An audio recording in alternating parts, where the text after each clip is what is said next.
అంత పెద్ద పెద్ద నాయకులు అన్ని పార్టీలు అధికారంలోకి వచ్చినా అక్కడ కనీసం రాజధాని నగరం కట్టుకోలేకపోయారు ఇప్పటి వరకు వాళ్ళు. అంతకుముందు ఆంధ్ర తెలంగాణ ఎందుకు కలిసినాయి? తెలంగాణ చక్కగా ఉన్న తెలంగాణ ఎందుకు ఆంధ్రలో వచ్చి కన్నేసి కలుపుకున్నారు? ఎందుకంటే ఇక్కడ రాజధాని బాగుంది కాబట్టి, కర్నూలులో మేము గుడారాలలో ఉంటున్నాం కాబట్టి మేము తెలంగాణలో కలవాలి, తెలంగాణతో కలుపుకోవాలని చెప్పి ఆనాడు మాట్లాడింది. ఇవాళ ఏం జరుగుతుంది? మరి 2 రాష్ట్రాలు అయిపోయినాక అక్కడ రాజధాని కట్టుకున్నారు వాళ్ళు? కట్టుకోలేకపోయారు. 2 పార్టీలు కూడా విఫలమైనవి. ఇప్పుడు ఉన్నటువంటి ఆంధ్రప్రదేశ్ ప్రభుత్వం ఏదైతే సంకీర్ణ ప్రభుత్వం ఉన్నదో, బీజేపీ, పవన్ కళ్యాణ్ గారు, టీడీపీ, వీళ్ళందరూ కేంద్రంలో వాళ్ళకు కొంత అధికారం ఉంది కాబట్టి ఏం చేసిండ్రు? పార్లమెంట్లో అమరావతియే మా రాజధాని అని బిల్లు పాస్ చేసుకున్నారు. ఎంత విచిత్రం అంటే, భారతదేశంలో కేంద్ర ప్రభుత్వం పెత్తనం ఉండొద్దు రాష్ట్రాల విషయంలో అని మనం మాట్లాడుకుంటాం. కానీ అక్కడ ఏం చేసిరు వాళ్ళు అసెంబ్లీలో తీర్మానం చేసుకోవాలి రాజధాని ఎక్కడని. తీర్మానం చేసుకోకుండా పార్లమెంట్లో తీర్మానం చేసారు. చేయంగానే ఏమైంది?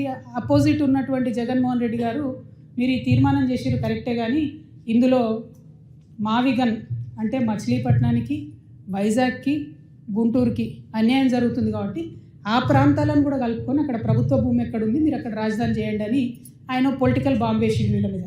ఏంగానే ఏమన్నారే, మేము ఇంత పార్లమెంట్ దాకా పోయి చట్టం చేసుకొని వస్తే ఈ పొలిటికల్గా మనకు లాభం దొరకలేదేంది, దీన్ని కన్ఫ్యూజ్ చేయాలి, ఆగం చేయాలి, ఆంధ్ర ప్రజల అటెన్షన్ డైవర్ట్ చేయాలి అంటే ఏం చేయాలి?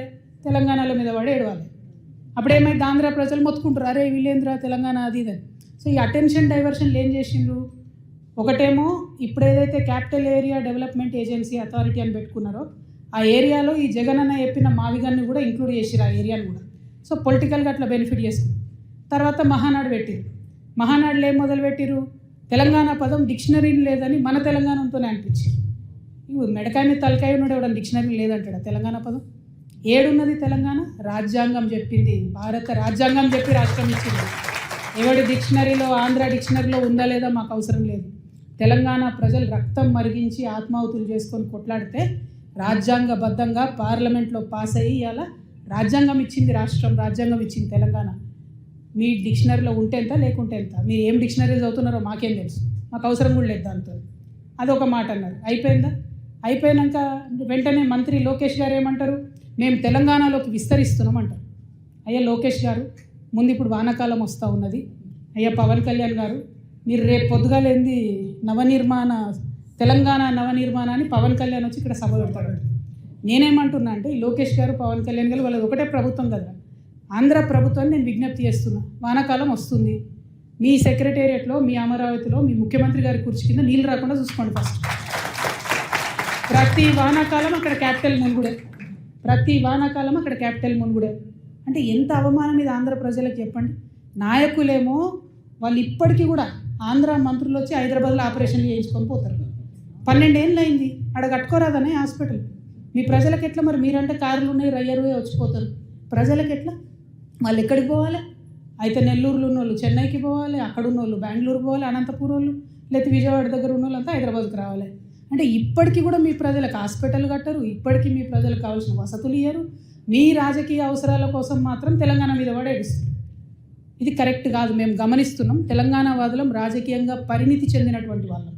మీరేదో రెచ్చగొట్టగానే మేము రెచ్చిపోయి మేము ఇడికెళ్ళేదో అంటాం అనుకునేరు.